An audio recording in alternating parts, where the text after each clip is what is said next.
Love with Christ's compassionate heart, Pope Leo tells seminarians. During the Jubilee of Seminarians, Pope Leo XIV urged seminarians worldwide to deepen their prayer life, explore their inner selves, and seek help to turn worries and wounds into sources of compassion as they follow their vocational journey.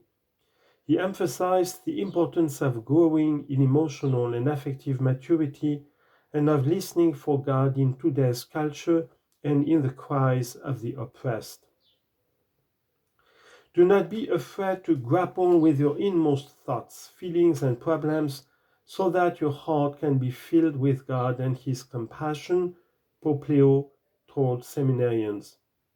Also remember to listen to the voices of nature, music, poetry, the humanities, and the cries of the poor, the oppressed, and people who are looking for the meaning of life. Learn to live the style of welcome and closeness, of generous and selfless service, letting the Holy Spirit anoint your humanity even before ordination, the Pope told them. The Pope led a meditation with hundreds of seminarians,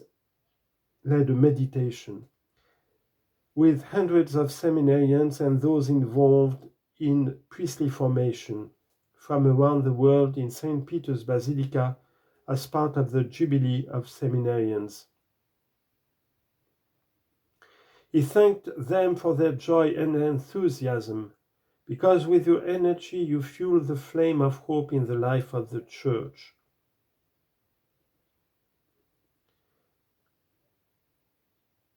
Your journey is saying yes with humility and courage to Christ's invitation to become meek and strong in proclaiming the gospel and to become servants of a church that is open and a missionary church on the move.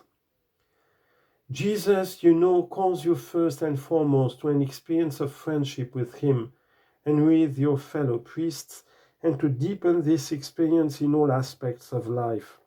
For there is nothing about you that must be discarded, but everything is to be taken up and transfigured in the logic of the grain of wheat to become happy persons and priests, bridges and not obstacles to the encounter with Christ for all who approach you.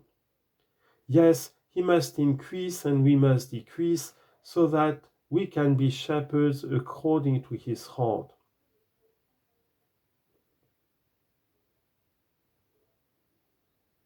As Christ loved with the heart of man, you are called to love with the heart of Christ. The heart must be continuously converted so that one's whole being smells of the gospel. Exploring deep inside one's heart, where God has always left His mark, can sometimes cause fear, because there are also wounds in there. Do not be afraid to take care of these wounds. Let yourself get help, because it is precisely from those wounds that the ability to stand with those who suffer will emerge. If you learn to know your heart, you will be increasingly more authentic and will not need to put masks on. The best way to enter into one's inner being is through prayer, which is increasingly difficult in such a hyper-connected age where it is hard to find silence and solitude.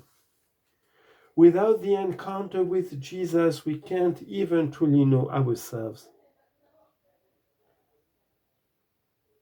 The Pope invited the seminarians to invoke the Holy Spirit frequently, that He may mold in you a docile heart, capable of grasping God's presence, even as you listen to the voices of nature and art, poetry, literature and music, as well as the humanities. Know how to also listen with an open mind and heart to the voices of culture, such as the recent challenges of artificial intelligence and social media.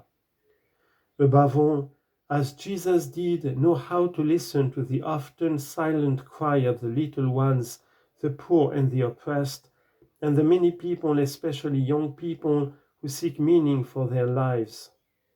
Have a meek and humble heart like that of Jesus. May you take on the sentiments of Christ to grow in human maturity, especially affective and relational maturity. It is important and necessary to focus a lot on human maturity, rejecting every kind of masking and hypocrisy. Keeping our gaze on Jesus, we must learn to give a name and voice even to sadness, fear, anguish, indignation, bringing everything into relationship with God. Crises, limitations, and frailties are not to be hidden. Rather, they are opportunities for grace and a paschal experience. In a world where ingratitude and thirst for power often dominate, where the logic of exclusion can prevail, you are called to witness to the gratitude and gratuitousness of Christ, the exaltation and joy, the tenderness and mercy of his heart.